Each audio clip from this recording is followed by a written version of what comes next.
तो बच्चों अपना पहला टॉपिक है motion of centre of mass. ठीक है बच्चों, तो motion of centre of mass, motion of centre of मास के बारे में डिस्कस करेंगे। तो motion of centre of mass क्या है? अगर अपन देखें तो हमने पोजीशन ऑफ सेंटर ऑफ मास पढ़ ली थी। क्या पढ़ ली थी? Position of centre of mass. क्या होती है वो? ये रही position of centre of mass, RCM. अगर हमारे पास सिस्टम ऑफ पार्टिकल्स हैं तो उसके लिए position of centre of mass क्या होगी बच्चों? m1r1 plus m2r2 and so on divide by of m1 plus m2 plus and so on, है ना। अब अगर मैं इसी को डिफरेंशिएट कर दूं तो क्या मिल जाएगा आपको? drcm by dt। तो m1 dr1 by dt plus m2 dr1 by dt, ये dr2 है यहां पर, dr2 by dt and so on divide by of this. ये हो गया आपका वेलोसिटी ऑफ सेंटर ऑफ मास। ये क्या हो गई? वेलोसिटी ऑफ सेंटर ऑफ मास।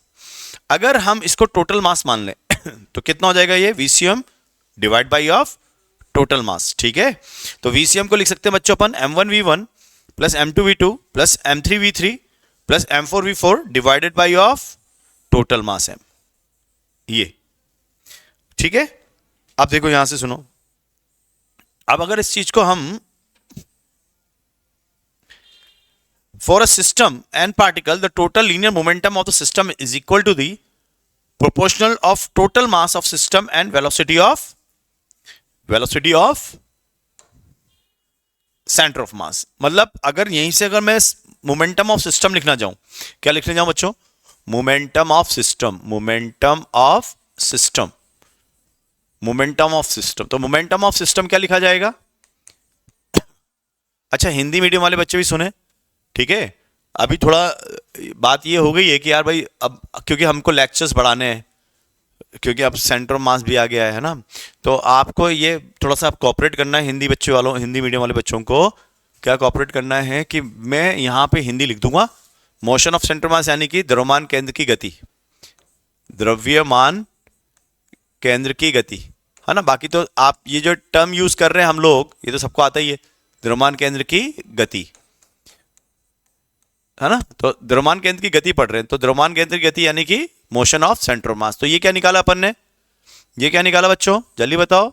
ये है आपका सेंटर ऑफ मास की स्थिति, यानी कि position of centre of mass, position of centre of मास। ये आपका है position of centre of mass, position of centre of mass, position of centre of mass, RCM.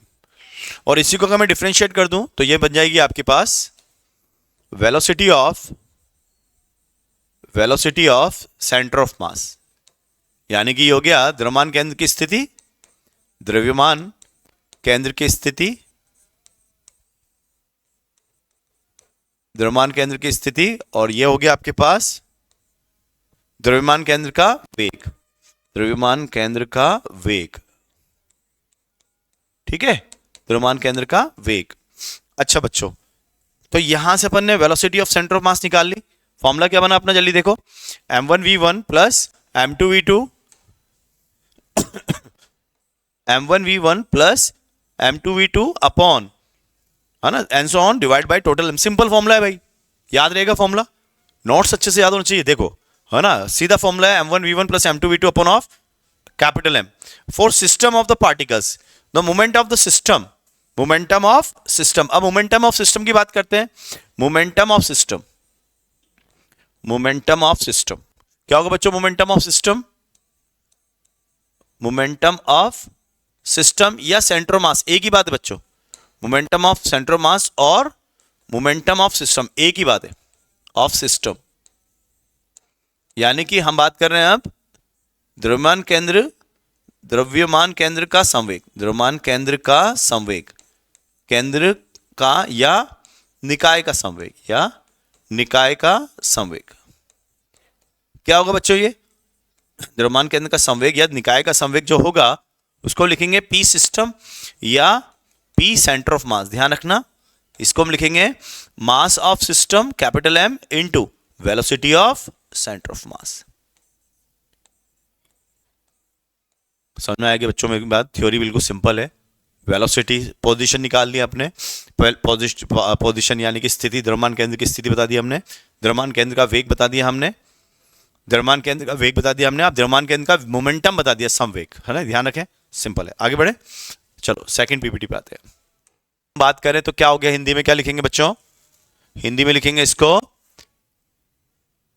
द्रव्यमान केंद्र का त्वरण, द्रव्यमान केंद्र का त्वरण, द्रव्यमान केंद्र का त्वरण, द्रव्यमान केंद्र का त्वरण। तो एक्सेलरेशन ऑफ सेंटर ऑफ मास। बच्चों हमने वेलोसिटी ऑफ सेंटर ऑफ मास निकाली तो क्या थी? VCM बराबर m1v1 plus m2v2 plus m3v3 mn/vn, ठीक है, और डिवाइड बाई ऑफ दिस। ये तो हम वेलोसिटी ऑफ सेंटर ऑफ मास पढ़ी अभी थोड़ी देर पहले, पिछली स्लाइड में हमने पढ़ा है। अब इसी को डिफरेंशिएट कर दो तो क्या बन जाएगा? ACOM। तो बच्चों देखो, प्यारे प्यारे बच्चों में सिंपल फॉर्मूला है ना, जैसे RCOM का फॉर्मूला था m1r1 plus m2r2 plus and so on divide by total mass. ऐसे ही velocity of centre of mass का फॉर्मूला था, क्या था? m1v1 plus m2v2 divide by total mass. ऐसे ही acceleration of centre of mass का भी यही है, क्या? m1a1 plus m2a2 upon m1 plus m2 divide by total mass. तो एक्सटर्नल फोर्स क्या होगा? m इंटू ACM, ये आपका एक्सटर्नल फोर्स होगा, ठीक है क्या? सबको बात समझ में आ रही है मेरी? Acceleration of centre of mass निकाल लिया, अगर नेट फोर्स बोलूं तो कितना होगा? m into ACM। आगे बढ़े, ठीक है। Motion of centre of mass क्या पढ़ रहे हैं अपन अब? मोशन ऑफ सेंटर ऑफ मास। अब बच्चों अगर मेरी बात सुनो, अगर सेंटर ऑफ मास किसी एक्सेलरेशन चल रहा है, मान लो उस पर एक कांस्टेंट फोर्स लग रहा है, तो उसका एक्सेलरेशन भी क्या होगा? कांस्टेंट। तो इक्वेशन क्या यूज कर सकते हैं हम? ये वाली इक्वेशन। समझ में आएगा सब बच्चों को? बोलो हाँ या ना यार। मैं ये बोल रहा हूं कि अगर हमारा सेंटर ऑफ मास क्या है? सेंटर ऑफ मास कांस्टेंट है, सॉरी सेंटर ऑफ मास क्या है हमारा? हमारा सेंटर ऑफ मास पर एक फोर्स लग रहा है, वो कांस्टेंट है, फोर्स कांस्टेंट है। तो अगर फोर्स कांस्टेंट है, एक्सेलरेशन भी क्या होगा? कांस्टेंट। VCM अब एक्सेलरेशन कांस्टेंट है, तो क्या हमारी सारी इक्वेशन ऑफ मोशन यूज कर सकते हैं? बिल्कुल sir. VCM equal to UCM plus ACMT, first equation. This is your first equation, this is first equation, first equation, this is first equation. Vector में ध्यान रखें ना। और S centre mass equal to U centre mass T half centre mass T square, V square centre mass U square centre mass A 2ACM dot ले लो बीच में। और ये एक और आ गया, क्या? जो आपने पढ़ा था, अगर हमारा एक्सेलरेटेड यानी कि एक्सेलरेशन कांस्टेंट है तो हम एवरेज वेलोसिटी को भी अडॉप्ट कर सकते हैं। ये हमारी एवरेज वेलोसिटी हो गई, क्या हो गई? ये हमारी एवरेज वेलोसिटी। तो इसको तो अभी आप मत ध्यान दो, ये जो इक्वेशन लिखी वही इक्वेशन थी। तो देखो बच्चों, ये इक्वेशन है अपने पास, फर्स्ट, सेकेंड, थर्ड, फोर्थ। अच्छा, एक इक्वेशन और हो सकती है हमारी एसेंथ। एसेंथ वो क्या होगी? U plus UCOM plus ACOM by 2n minus 1, ये भी हो सकती है ना एसेंथ। ये एसेंथ क्या है? Displacement, displacement in particular n second, in particular किसी दिए गए एक सेकेंड के लिए, nवे सेकेंड के लिए, n सेकेंड के लिए। This is S nth is equal to UCOM by plus ACOM by 2 into 2n minus. और ये जो n सेकेंड है वो आपका इंटीजर भी हो सकता है और फ्रैक्शनल भी हो सकता है, इंटीजर और fractional. Fractional particular 1 second, particular 1 second which is going to finish, which is going to over, जो खत्म होने जा रहा है, over, which is going to over। जैसे मैंने बोला 5 से 6 सेकेंड के बीच में, यानी कि 6वें सेकेंड में, तो इसको बोलेंगे 6th सेकेंड, जो खत्म हो रहा है 6 सेकेंड। 4 to 5 सेकेंड यानी कि 5th सेकेंड। तो n बराबर कितना हो जाएगा? 6 और 5th। अगर मैं बोलूं 4.5 टू 6.5 सेकेंड, 5.5 सेकेंड, 5.5 सेकेंड, तो इसमें कौन सा जाएगा हमारा? 5.5 सेकेंड। ये होगा हमारा nवा सेकेंड। ध्यान रहे इस चीज को, n। ठीक है मेरे प्यारे बच्चों, समझ में आ रहा है सब बच्चों को? ठीक है बच्चों, तो अपन अब देखते हैं इसमें। पहले वेलोसिटी V1 लिख लो आप, मान लो ये V1 है ना, ये आपकी वेलोसिटी V1 है और ये वेलोसिटी आपकी क्या है? V2। फॉर्मूला बताओ बच्चों सब लोग। तो velocity of centre of mass is equal to m1v1 plus m2v2 upon m1 plus m2। सही है? m1 plus m2। अब बोलो m1 कितना है? m1 2 किलोग्राम का है, 2 किलोग्राम, 37 डिग्री है, तो 5 sin 53 साइन 53 जे कैप प्लस 5 cos 53 आई कैप, सही है क्या? एंड डिवाइड बाई ऑफ, अच्छा ये तो V1 आया है, प्लस V2, V2 कितना है, मास कितना है M2 का, और 10 cos 53 आई कैप माइनस 10 sin 53 जे कैप। ठीक है क्या? अब डिवाइड कर देंगे किससे, 1 + 2 से, 1 + 2 से, तो कितना बनेगा ये 2, 5 sin 53, 53 कितना होता है बच्चों, 4/5, तो बचेगा 4 जे कैप, प्लस ये बचेगा 3 आई कैप, है ना, cos 53 3/5, प्लस 1 इंटू ये बनेगा आपका 3/5 6 i cap minus 8 j cap and divide by of 3, तो कितना हो जाएगा ये 8, और ये जे कैप है और ये भी जे कैप, तो कैंसिल आउट हो जाएगा ये तो बच्चों, है ना। तो ये कितना हो गया 6 + 6 12, तो इसका मतलब 12 i cap and divide by of 3, so it is 4 i cap. तो ये होगा बच्चों वेलोसिटी ऑफ सेंटर मास। अब इसका सिग्निफिकेंट मतलब समझो, इसका सिग्निफिकेंट मतलब ये हुआ कि एक पार्टिकल यहां था और एक पार्टिकल यहां था, मान लो इनके बीच की डिस्टेंस कुछ भी रही हो, और ये 2 किलोग्राम का है और ये कितने का है 1 किलोग्राम का, तो सेंटर ऑफ मास कहां होगा बच्चों, सेंटर ऑफ मास यहीं कहीं होगा COM। अब ये जो सेंटर ऑफ मास जा रहा है बच्चों, किस वेलोसिटी जा रहा है, वो जा रहा है 4 मीटर पर second towards the x axis, ये है बच्चों। जबकि ये पार्टिकल कहां जा रहा है, ये इधर जा रहा है, और ये पार्टिकल कहां जा रहा है, ये इधर जा रहा है, ठीक है। तो इन दोनों का सेंटर मास कहां है, यहां, और ये किससे जा रहा है 4 मीटर पर सेकेंड से एक्स एक्सिस की ओर। क्लियर हो गया क्वेश्चन, आगे बढ़ते हैं।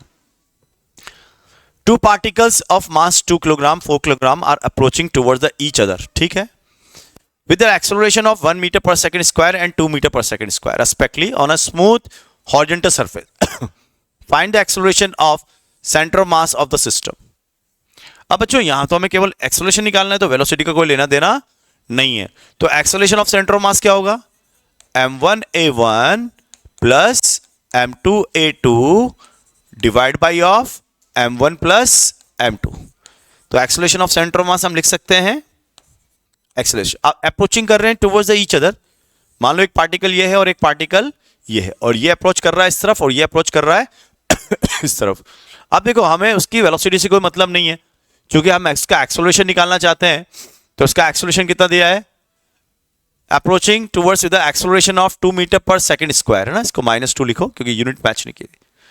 On a smooth horizontal surface find the acceleration of centre मास, ठीक है, एक्सेलरेशन ही दे रखे हैं, तो कितना दे रखा है, एक का है 1 मीटर पर सेकंड स्क्वायर और एक का है 2 मीटर पर सेकंड स्क्वायर। दोनों के मास कितने हैं, एक का है 2 किलोग्राम और एक का है 4 किलोग्राम। तो क्या फॉर्मूला लगा बच्चों, m1a1 प्लस m2a2 अपॉन, देखो कितना आसान है, बस आपको फॉर्मूलों पे ही चलते जाना है, अच्छे से थ्योरी याद होना चाहिए। तो एसीएम कितना हुआ m1, m1 कितना है 2, a1 कितना है 1। अब देखो राइट को पॉजिटिव लूंगा और लेफ्ट को नेगेटिव लूंगा, 4 इंटू a2, और a2 कितना है -2 and divided by of m1 plus m2, 2 + 4 बराबर कितना हो गया, ये हो गया आपका, और ये हो गया -8, तो माइनस का 6/6 यानी कि -1 मीटर पर सेकेंड स्क्वायर। तो हम बोल सकते हैं that acceleration of centre of mass, acceleration of centre of mass 1 metre पर second square towards the left, towards left, अगर उसके हिसाब से हम बात करें, ठीक है। So this is your correct answer, very simple. क्या करना है, फॉर्मूला अप्लाई करना है। आगे बढ़े, नेक्स्ट क्वेश्चन देखो, two particles of mass 1 kilogram and 3 kilogram, acceleration ये क्या दिया है आपको, हैविंग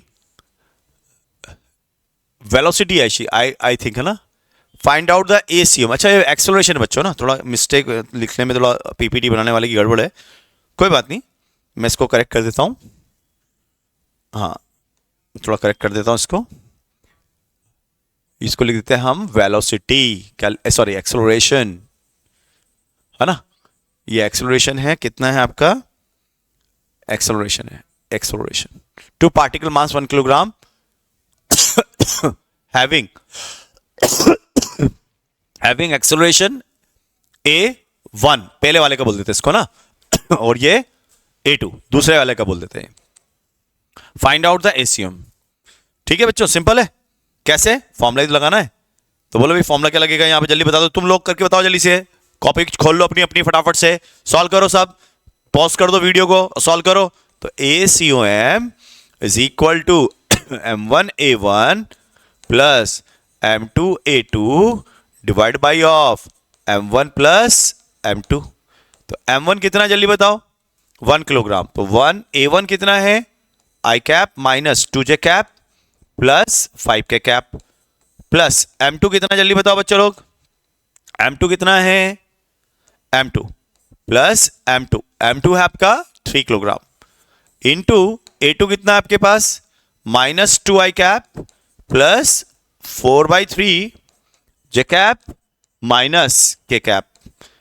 ठीक है, तो आपको इसको सॉल्व करते हैं, डिवाइड बाई किसके, 1 प्लस 3 4, कितना आ गया आई और माइनस 6i, क्या बना बच्चों ये माइनस 5i है ना, 1i माइनस 6i, माइनस 2 और plus 4 plus 2J cap plus 5 minus 5 plus 2K cap. देखो कोई गड़बड़ नहीं की हो मैंने, सही है, दैट इज डिवाइड बाय 4। फिर चेक कर लेते हैं, i minus 6 minus 5 minus 2 plus 4 plus 2 plus 5 minus 3 2K cap. ये हो गया आपका acceleration of centre of mass. ठीक है, आगे बढ़ते हैं।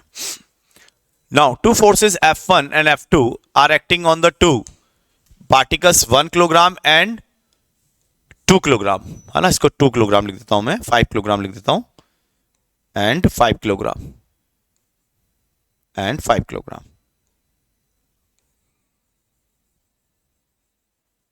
ठीक है, मान लेते हैं अपन, अब क्या करें, पीपीटी थोड़ी जल्दीबाजी में बनाइए भाई, है ना, तो तुम ले कर रहे हैं भाई सब कुछ। 5 किलोग्राम मैं मान रहा हूं इसका मास 5 किलोग्राम है। ठीक है, respectively then find out acceleration of centre of mass. तो बच्चों कर लेंगे क्या, पहले एक्सेलरेशन निकाल लो, A1 कितना होगा, F1 divide by of mass M1, acceleration 2 कितना होगा, F2 divide by of mass M2। ठीक है, A1 A2 आ गया, F1 F2 है हमारे पास। तो अब कितना लिखूं मैं, F कितना हो गया, तो ये बन गया 4i cap minus 2J cap plus 3K cap, A1 आ गया। और A2 क्या होगा आपका, A2 that is equal to F2 7i cap minus 8J cap plus 5K cap and whole divided by of what, कितना है 5। ये अब बच्चों क्या लिखना है अपन को, फॉर्मूला क्या है, ACOM is equal to what, M1A1 plus M2A2 divide by of M1 plus M2, M1 plus M2 पुट कर ले बच्चों, तो कितना हो जाएगा 1 M1 A1 4i cap minus 2J cap plus 3K cap plus M2 that is equal to what 5, है ना। अच्छा इसको अपन M2 5 ही तो है, ये रहा, हाँ, और ये कितना हो गया 7i cap minus 8J cap plus 5K cap whole divide by of 1 plus 5 6, कितना हो गया बच्चों, देखो तो ये 4, अच्छा ये बाई 5 है ना, यहाँ पे बाई 5 करूंगा, 5 से 5 कट रहा है। ठीक है, तो कितना हो गया ये 4 plus 7 11 i cap minus 2 minus 8 10J cap plus 3 plus 5 8K cap. ठीक है क्या, एंड डिवाइड बाई ऑफ 6। बच्चों इसको अपन शॉर्टकट से भी कर सकते थे, अगर ACOM लिखूं क्या बच्चों, ACOM ऐसे भी लिखा जा सकता है, the net force divide the mass of the acceleration, net force divide by the total mass M total.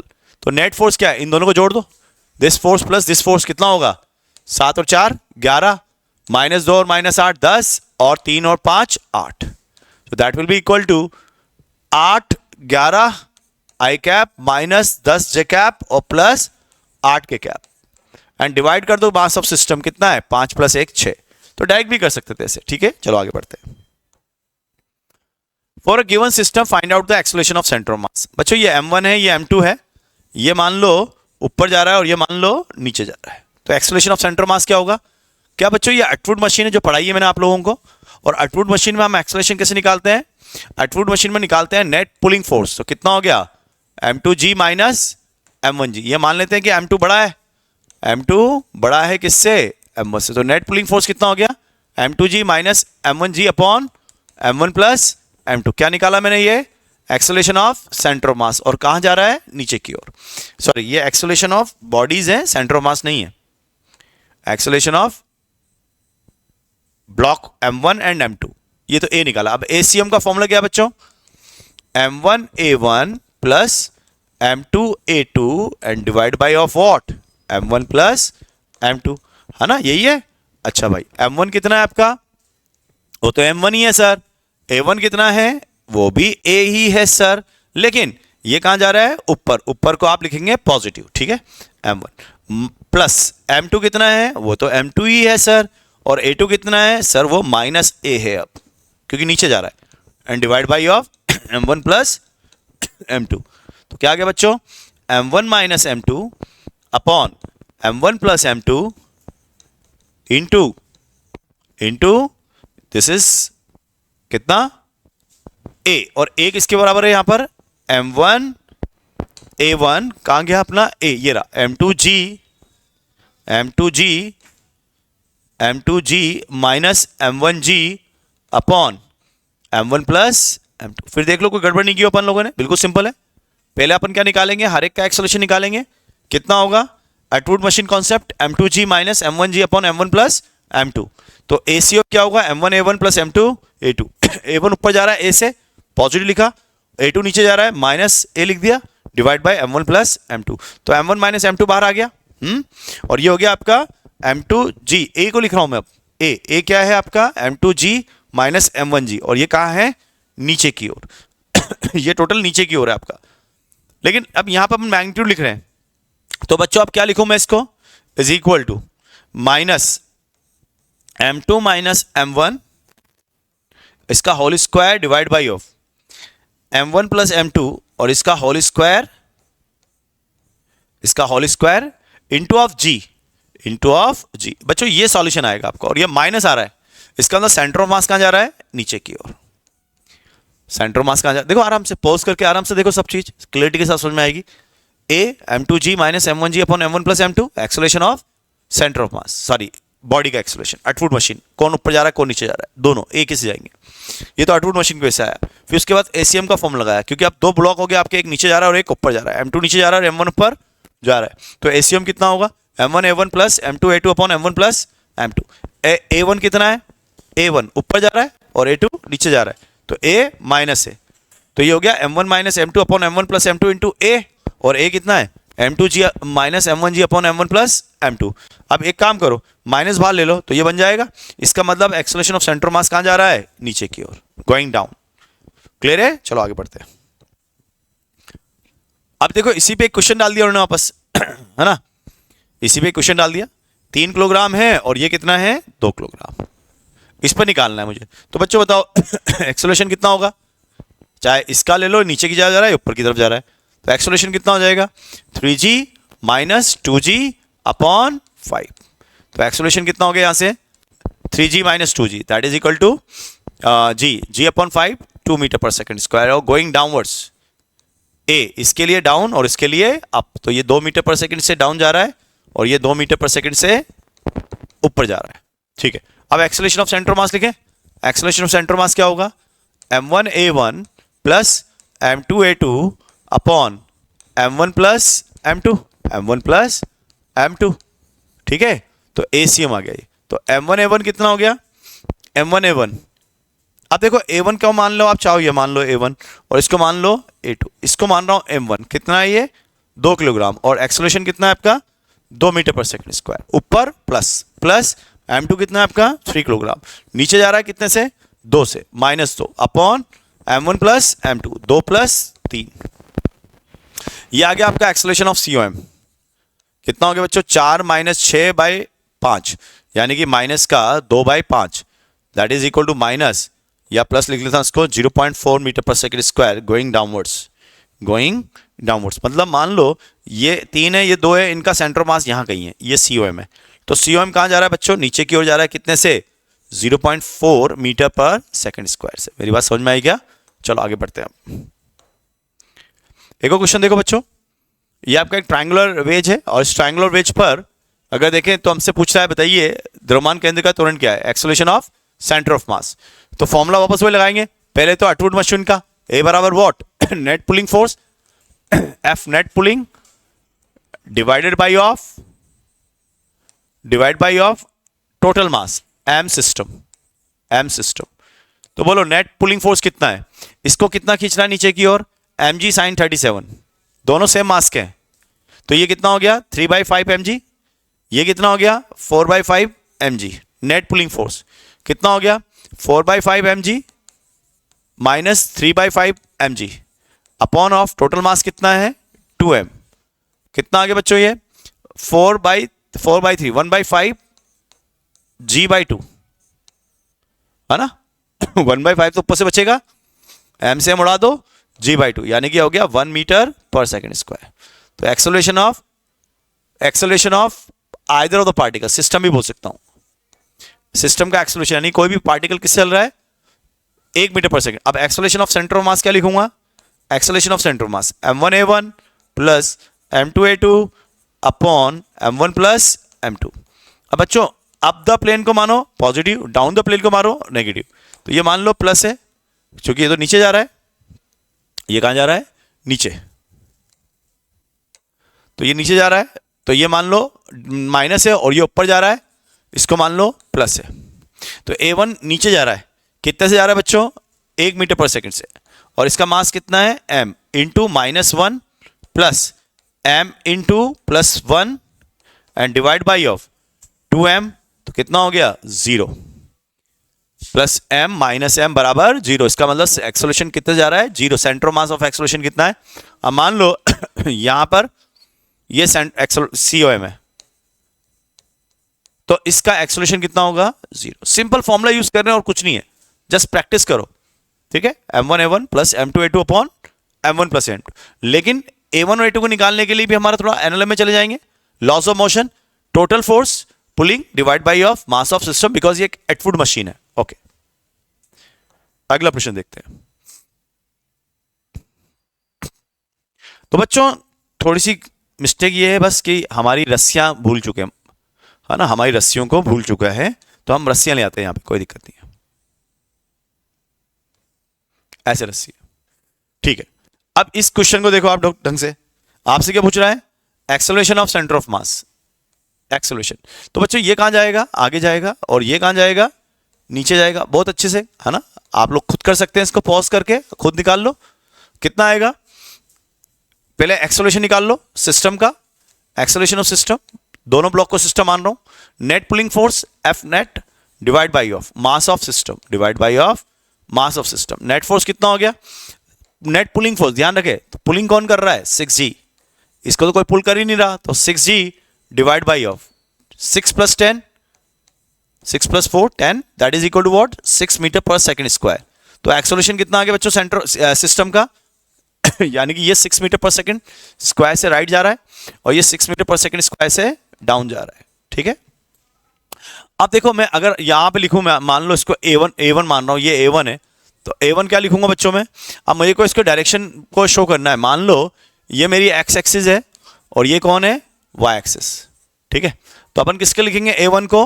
A1 लिखेंगे m1a1 plus m2a2 and divide by of m1 plus m2। ये क्या लिखा मैंने, जल्दी बताओ? Acceleration of centre of mass, COM, acceleration of centre of mass. तो m1 कितना है आपका?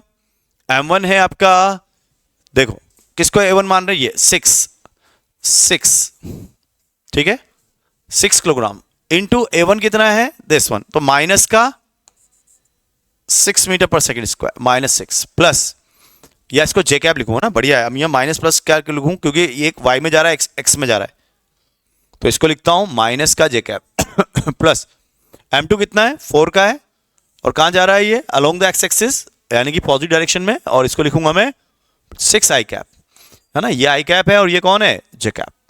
और इसको डिवाइड कर देंगे किससे हम, टोटल मास से, m1 प्लस m2 10। तो कितना हो गया बच्चों, ये एक्सेलरेशन ऑफ सेंटर मास आ गया, माइनस का 36 जे कैप प्लस का 24 आई कैप। तो दैट इज इक्वल टू 2.4 I cap minus 3.6 J cap. That is the acceleration of centre of mass. आगे बढ़े, अगला क्वेश्चन देखो। 2 particles mass 2 kilogram 4 kilogram are approaching towards each other, find. ये तो बच्चों हम पहले भी कर चुके हैं, आप खुद सॉल्व करो इस क्वेश्चन को, है ना। आगे बढ़ जाते हैं। A particle of mass 21 gram is projected vertically upwards from ground with a velocity of 40 meter per second, and simultaneously another particle of mass 1 kilogram projected vertically downwards from height of 100 meter in the same with the velocity of 2 meter per second. Find out. आपको बताना है acceleration of centre मास क्या होगा और velocity of centre मास बतानी है 1 second बाद। अब देखते हैं क्वेश्चन क्या है। एक बॉडी ऐसी है और एक बॉडी ऐसी है, ठीक है। एक बॉडी ऐसी है और एक बॉडी ऐसी है, और दोनों के बीच की हाइट जो है वो 100 मीटर है। 100 मीटर दोनों के बीच की हाइट। और एक आपका 2 किलोग्राम की बॉडी है, ये 2 किलोग्राम है। अच्छा, इसको ऊपर फेंका है, ये 4 किलोग्राम वाली लेंगे बच्चों। ये आपकी 2 किलोग्राम वाली है, और ये आपकी दूसरी कौन सी है, 2 kilogram. A particle mass 2 kilogram projected 1 kilogram projected down, ये 1 किलोग्राम है। एक को हम डाउन प्रोजेक्ट कर रहे हैं और एक को हम अप प्रोजेक्ट कर रहे हैं। ये डाउन प्रोजेक्ट किया गया कितने से, 2 मीटर पर सेकेंड, 2 मीटर पर सेकेंड। और उस वाले को ऊपर फेंका गया है कितने से, 40 मीटर पर सेकेंड। इसको हम ऊपर फेंक रहे हैं 40 मीटर पर सेकेंड, इसको ऊपर फेंक रहे हैं। इसको बच्चों एक काम करते हैं 20 ले लेते हैं, क्योंकि चलो ठीक है ले लिया तो फिर, है ना। बाकी लगता है थोड़ा डाटा, क्योंकि 40 20, चलो ठीक है, चलो कोई ले लेते हैं, कोई बात नहीं। अब बच्चों अपन को क्या निकालना है, देखो क्वेश्चन क्या कह रहा है। अपन को बोल रहा है कि find the velocity of centre of mass after 1 second and acceleration of centre मास। अब देखो अंडर ग्रेविटी है तो इसके पास एक्सेलरेशन क्या है, जी, और इसके पास भी एक्सेलरेशन क्या है, जी। दोनों के पास सेम एक्सेलरेशन है। तो एक्सेलरेशन ऑफ सेंटर मास कितना हो गया बच्चों, जल्दी बताओ फटाफट से। m1a1 plus m2a2 upon m1 plus m2, ये आपका एक्सेलरेशन ऑफ सेंटर मास हो गया। तो एक्सेलरेशन ऑफ सेंटर मास कितना हो जाएगा, m1 आपका कितना है मान लो ये 1 है, m1 1 किलोग्राम माइनस जी। अब क्योंकि एक ही डायरेक्शन है अप एंड डाउन, तो अप को पॉजिटिव मानेंगे और डाउन को नेगेटिव मानेंगे, माइनस जी प्लस m2 कितना है आपका, दैट इज इक्वल टू 2, और ये भी माइनस जी से नीचे जा रहा है। बोलो सर वो तो वेलोसिटी से ऊपर जा रहा है। अरे एक्सेलरेशन तो जी नीचे ही है ना, दोनों के एक्सेलरेशन कैसे हैं, डाउनवर्ड्स। एंड डिवाइड कर दो m1 प्लस m2, तो कितना आ गया, माइनस जी। तो एक्सेलरेशन ऑफ सेंटर मास कितना आ गया बच्चों, वो माइनस जी ही। तो ध्यान रखना, अगर वर्टिकली अप और डाउन प्रोजेक्टेड बॉडी है, up and down projected body, तो दोनों का सिस्टम का सेंटर ऑफ मास का वैल्यू माइनस जी ही आएगा, ठीक है क्या। चलो अब वेलोसिटी निकालनी है। अब पहले velocity of centre of mass निकाल लो। Velocity of centre of mass क्या फॉर्मूला है, m1v1 plus m2v2 upon m1 plus m2। ये आपका 1 माना है, तो 1 इंटू 2 मीटर पर सेकेंड नीचे, तो माइनस 2, 1 इंटू 2 माइनस 2, और ये 2 इंटू 40 ऊपर की ओर, 2 इंटू 40। देखो down take is negative, up take is positive, तो 2 इंटू 40 कितना हो गया, 80 plus 80 and divide by of 3, क्योंकि टोटल मास कितना है 1 प्लस 2, ठीक है क्या। तो कितना हो गया ये 78, और 78 को कट करेंगे अपन, है ना, 80 माइनस 2 78, तो कितना आएगा बच्चों, 78 को कट करो 3 से 6 26, ये वेलोसिटी आई बच्चों 26 मीटर पर सेकेंड। 26 मीटर पर सेकेंड क्या है, ये वेलोसिटी। अब बच्चों समझो इसे कि आपके पास जो सेंटर ऑफ मास का लोकेशन है, वो सेंटर ऑफ मास कहाँ है, आपका सेंटर ऑफ मास यहाँ है, ये मान लो सेंटर ऑफ मास है, ठीक है क्या। ये मान लिया अपन ने, सेंटर मास हमेशा क्या रहता है, बड़ी बॉडी के पास में, और ये टोटल हाइट कितनी है 100 मीटर, ठीक है। सेंटर मास कहाँ है, यहां है, और कितने जा रहा है ऊपर, 26 मीटर पर सेकंड से ऊपर जा रहा है। 26 मीटर कैसे पता चला ऊपर जा रहा है मुझे, ये पॉजिटिव आया है, ये क्या आया है, पॉजिटिव। इसका मतलब वेलोसिटी ऑफ सेंटर मास कैसी है, ऊपर की ओर, और इसका रिटार्डेशन कैसा है, नीचे की ओर, और कितना है जी, रिटार्डेशन कैसा है, नीचे की ओर, कितना है जी। तो अगर अपन देखें बच्चों यहां से अपन को निकालना है वेलोसिटी, तो वेलोसिटी आफ्टर 1 सेकेंड, तो क्या मैं यूज कर सकता हूं equation of motion, VCOM final बराबर UCOM initial plus ACOM into T. तो UCOM इनिशियल कितनी है बच्चों? 26 मीटर पर सेकेंड, 26 मीटर पर सेकेंड प्लस ACOM कितना है? एक्सेलरेशन ऑफ सेंटर मास कितना है? माइनस का G यानी कि -10 और 1 सेकेंड बाद करना है तो T 1 सेकेंड। T कितना है? 1 सेकेंड। तो कितना आएगा बच्चों इसको अगर देखें तो अपन प्लस का 16 मीटर पर सेकेंड। ये आपकी फाइनल वेलोसिटी ऑफ सेंटर मास। और मुझसे अगर ये पूछा था सेंटर मास कितना मैक्सिमम हाइट चढ़ेगा तो अच्छा क्वेश्चन बन जाता। मैं इसको अलग से पीपीटी में लेता हूं, बढ़िया क्वेश्चन बन जाएगा। क्या पूछ रहा है हमसे अब? Find maximum height, find maximum height, maximum height attend bye centre of mass, maximum height attend bye centre of mass. ठीक है, हमसे क्वेश्चन पूछ रहा है maximum height attend bye centre of मास। इसकी हाइट कितनी दे रखी सेंटर मास की, जरा देखना मुझे बताना। सॉरी, दोनों कितनी डिस्टेंस दे रखी दोनों के बीच की? 100।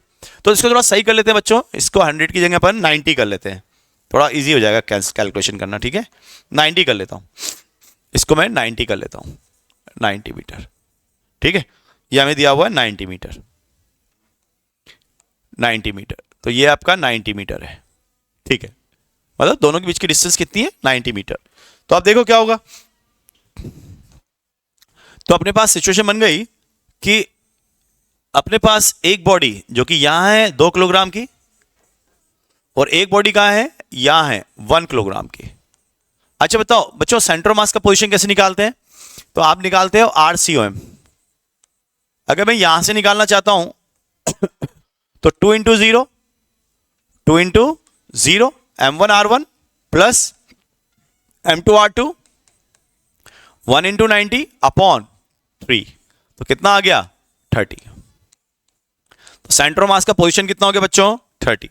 इसका मतलब सेंटर मास यहां से 30 मीटर ऊपर है, यहां से 30 मीटर ऊपर है सेंटर मास। यहां से ये सेंटर मास का लोकेशन, सेंटर ऑफ मास कितना है? ये 30 मीटर, 30 मीटर, 30 मीटर। और ये कितने से ऊपर जा रहा है बच्चों? ये कितने से ऊपर जा रहा है? ये ऊपर जा रहा है आपका वेलोसिटी जो है कितने से है? अभी निकाल लिया अपन ने वेलोसिटी सेंटर ऑफ मास की, 26 मीटर पर सेकंड से ऊपर जा रहा है। और इसका रिटार्डेशन कितना है? 10 मीटर पर सेकंड स्क्वायर का रिटार्डेशन है। मैक्सिमम हाइट पूछ रहा है, तो क्या होगा बच्चों? Centre of mass is a hypothetical point और हाइपोथेटिकल पार्टिकल, आप बोल सकते हो। Centre mass is a hypothetical point where the total mass of the system is concentrated. इसका मतलब I can assume this is a 3 kilogram particle, this is a what? 3 kilogram particle which is going up with the 26 meter per second and having a retardation 10 meter per second. Initial height is 30 from the ground. Now maximum height. For maximum height concept what we say? Maximum height. Maximum height concept में हम क्या बोलते हैं? That v square is equal to u square plus 2as and final velocity कितनी होना चाहिए? 0 is equal to u square minus 2g H maximum. तो H maximum कितना हो गया आपका? It is equal to U square by 2G, U square by 2G। और U कितना है आपका सेंटर मास का इनिशियल? 26। तो 26 का होल स्क्वायर बाई 20। बताओ 26 का स्क्वायर कितना बनेगा बच्चों? 26 का होल स्क्वायर इंटू 26, 36, 3, 15 सॉरी 2 हासिल 1, 4 और 1 5। सही है। तो ये हो गया 6, 7, 6, 676। देखो कुछ गड़बड़ नहीं करूं मैं, सिली मिस्टेक नहीं हो जाए बस। 676 बटा 20 और 1 पॉइंट यहां ले लो, 0 हटा दो और इसको काट दो। 3 और 3.8, 33.8 मीटर इतना ऊपर जाएगा। यानी कि कहां जाएगा? ये यहां तक पहुंच जाएगा। कहां तक पहुंचेगा बच्चों? यहां तक। ये जो हाइट होगा ना इसका, ये होगा आपका 33 पॉइंट, यहां तक मान लेता हूं थोड़ा सा, है ना, यहां तक। ये हाइट आ गया, centre of mass final location यहां आ गया, उसकी वेलोसिटी यहां पे कितनी हो गई? 0। और ये जो मूव किया है यहां से यहां तक, वो कितना है? 33.8 मीटर ये मूव किया है। तो मैक्सिमम हाइट कितनी होगी ग्राउंड से? तो अपन बोल सकते हैं this is 33.8 plus 30 metre, that is your 63.8 metre height पर वो पहुंच जाएगा, इस हाइट पे पहुंच जाएगा। मेरी बात समझ में आएगी सब बच्चों को? आगे बढ़ जाते हैं। अब अगर बात करें नेट फोर्स की, यानी कुल बल की, कुल बल की, तो कुल बल क्या होगा बच्चों? एफ एक्सटर्नल एफ एक्सटर्नल कुल बल, बाह्य बल बराबर मास of system into acceleration of centre of मास, यही होगा कुल बल। ठीक है सर। अब देखो क्या कह रहा है, अगर net external force acting on a particle system is equal to product of the mass of the system and acceleration of centre mass, सही कह रहा है ना? यही होगा। अच्छा, अगर यहीं पे एक और बात लेके चले हम लोग, that is also important point, अच्छा पॉइंट है ये, इंपॉर्टेंट पॉइंट। क्या पॉइंट है भाई? ये जो लाइन लिखी हो तो मैंने ऊपर लिख दी। अब ये इंपॉर्टेंट पॉइंट क्या है, अगर एक्सटर्नल फोर्स जीरो है तो वीसीएम क्या रहेगी? कांस्टेंट। दैट इज इंपॉर्टेंट, यहां से लीड करता है हमें concept of conservation of momentum, conservation of momentum, मतलब संवेग संरक्षण का सिद्धांत आ जाता है। यहां पे लिख सकता हूं motion of centre of mass, संवेग संरक्षण, संवेग संरक्षण, conservation of momentum, conservation of P momentum, conservation of momentum. अगर एक्सटर्नल फोर्स जीरो है, एक्सटर्नल फोर्स क्या है? जीरो, तो velocity of centre of mass क्या रहेगी? हमेशा constant. If no external force acts on the system have a velocity of centre of mass remains constant, यानी कि उसकी सेंटर ऑफ मास की वेलोसिटी कभी बदलती नहीं है। अगर हिंदी में लिख रहा हूं मैं, अगर फोर्स जीरो है, फोर्स क्या है बच्चों? जीरो, एक्सटर्नल फोर्स जीरो है, तो वेलोसिटी ऑफ सेंटर ऑफ मास हमेशा क्या रहेगी? नियत, हिंदी में यही लिख लो, समझ में आ जाएगा। क्या रहेगी? कांस्टेंट रहेगी। सो ये पॉइंट हमारा लीड कर रहा है किसको? दैट इज कंजर्वेशन ऑफ, इसको लीड कर रहा है conservation of centre of mass, centre of mass का कंजर्वेशन। पहला कंजर्वेशन क्या है सेंटर ऑफ मास का? First conservation is that your velocity of centre of mass remains constant. कब? when the external force is zero. Be careful, that is very important. मैं फिर लिख देता हूं यहां पर आप लोगों के लिए कि अगर क्या लिख रहा हूं, देखो, conservation of centre of mass, conservation of centre of mass यानी द्रव्यमान संरक्षण, द्रव्यमान संरक्षण। अब द्रव्यमान संरक्षण कितने तरह का होता है? दो तरीका। एक तो द्रव्यमान संरक्षण का वेग संरक्षण और द्रव्यमान केंद्र की स्थिति संरक्षण, यानी कि फर्स्ट है आपका conservation of momentum, conservation of momentum, conservation of momentum.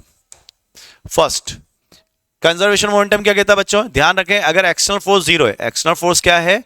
Zero, तो पीसीएम क्या रहेगा? हमेशा momentum of centre of mass constant रहेगा, जीरो नहीं, कांस्टेंट। क्या रहेगा? कांस्टेंट। और इसका मतलब वीसीएम क्या रहेगा आपका? कांस्टेंट। वीसीएम क्या रहेगा? कांस्टेंट। ठीक है। और इसी के अंदर का बात करें conservation of position of centre of mass, position of centre of mass CM, यानी कि द्रव्यमान केंद्र की स्थिति का सिलेक्शन, द्रव्यमान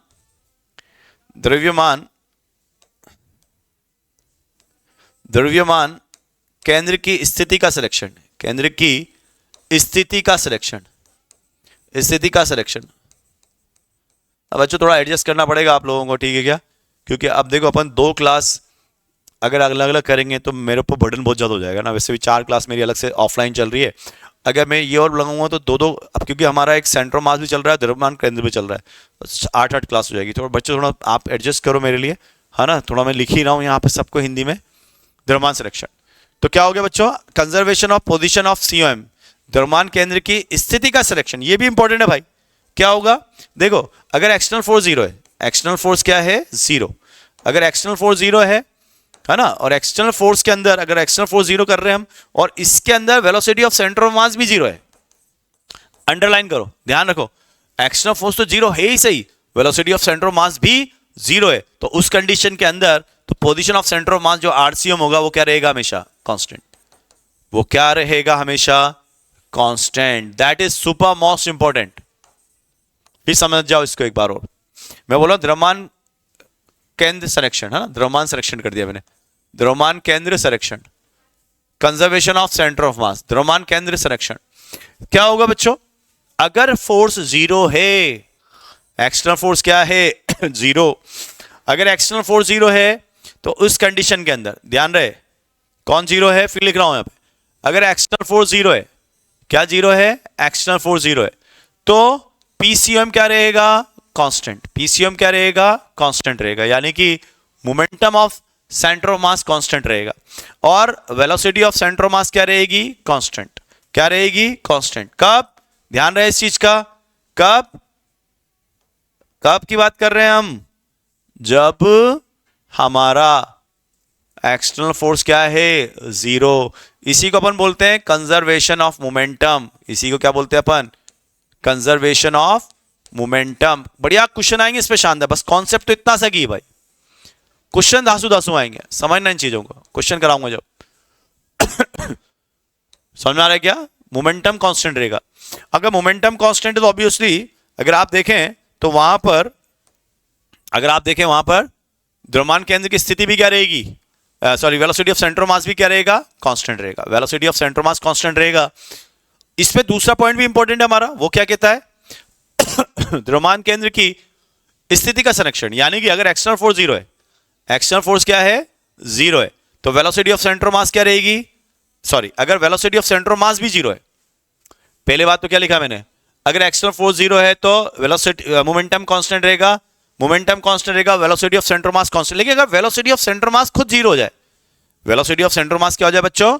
जीरो हो जाए, तो अगर velocity of centre mass zero हो गई तो उस कंडीशन में आपकी पोजीशन ऑफ सेंटर मास क्या रहेगा? पोजीशन ऑफ सेंटर मास क्या रहेगा? कांस्टेंट। मतलब अगर ऐसी सिचुएशन बन रही है हमारी जिसमें मान लो एक बॉम्ब है, क्या है? बॉम्ब, और बॉम्ब रखा हुआ है और सडनली ये एक्सप्लोड करता है। सडनली क्या करता है? ये एक्सप्लोड करता है, फूटता है। अगर ये एक्सप्लोड करा है सडनली, तो उस कंडीशन में कितने टुकड़ों में बिखर जाएगा? सर बहुत सारे टुकड़े होंगे जिसमें बिखर जाएगा। अगर बहुत सारे टुकड़े हैं जिसमें बिखर गया, बहुत सारे टुकड़े हैं जिसमें बिखर गया, मान लो एक बॉम्ब है, मान लो 10 टुकड़े हुए इसके, 10 टुकड़े हो गए। कितने मान लिए मैंने? 1 2 3 4 5 6 7 8 मान लो, 8 टुकड़े हो गए।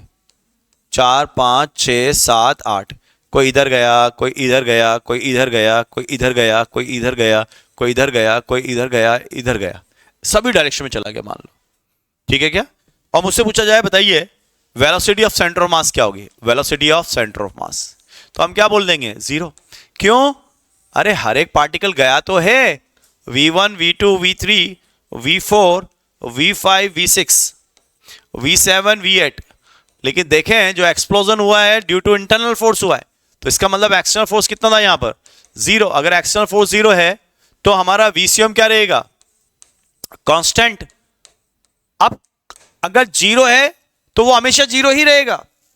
अगर जीरो है तो वो हमेशा, क्योंकि जीरो रहना उसकी मजबूरी है, कांस्टेंट रहना उसको।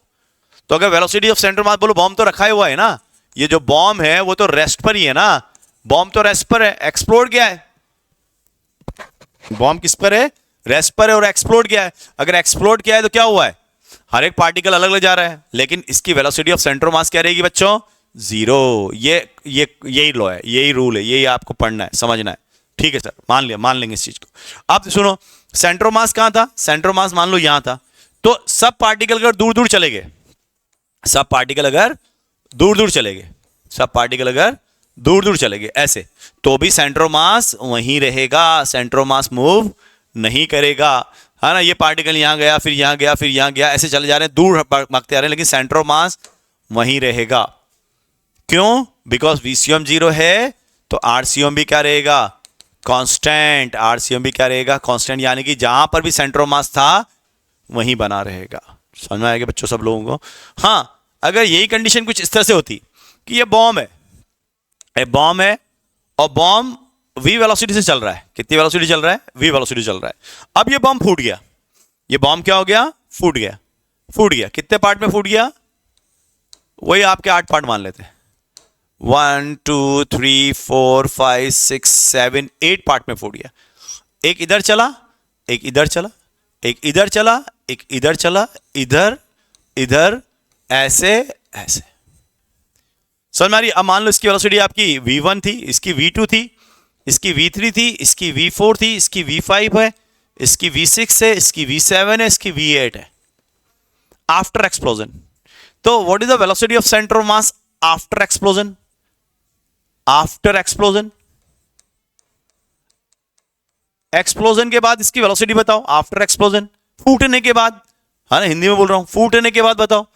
तो भाई VCOM अभी भी क्या रहेगी, V ही रहेगी, चेंज नहीं होगी। समझ में आएगा? चाहे कोई भी कितनी स्पीड से भागे। ऐसा क्यों हुआ? क्योंकि जब बॉम्ब फूटता है तो कोई उसको हथौड़ा नहीं मारा जाता है, ऐसा नहीं हथौड़ा मार के बॉम्ब फोड़ रहे हैं हम। बॉम्ब कैसे फूटता है? इंटरनल मैकेनिज्म से फूटता है। तो इंटरनल मैकेनिज्म फूटता है यानी कोई एक्सटर्नल उसका इन्फोर्स नहीं हुआ है, यानी कि उस पर कोई एक्सटर्नल फोर्स इम्पोज्ड नहीं हुआ है। तो इस कंडीशन में हम बोले तो यहां पर एक्सटर्नल फोर्स क्या है बच्चों? जीरो। अगर एक्सटर्नल फोर्स जीरो है तो हम बोलेंगे velocity of centre of mass constant रहेगी। अब बात करते हैं पोजीशन ऑफ सेंटर ऑफ मास की, पोजीशन ऑफ COM। तो पोजीशन ऑफ COM क्या हो जाएगा? आप यूं मत बोल देना position of centre of mass constant रहेगा, क्योंकि सेंटर ऑफ मास किसी वेलोसिटी चल रहा है, उसका वेलोसिटी जीरो नहीं है, because VCOM is not zero, hence RCOM is not constant. अब वो कांस्टेंट नहीं रहेगा तो कितना हो जाएगा? तो किसी भी टाइम पर RCOM हो जाएगा VCOM इंटू T, इतना हो जाएगा, क्योंकि कांस्टेंट वेलोसिटी चल रहा है सेंटर ऑफ मास। तो मेरी बात समझ में आ रही है? ठीक है, तो आज के लिए अपन इतना ही रखते हैं बच्चों, बाकी अपन अगली क्लास में करेंगे। Okay, thank you.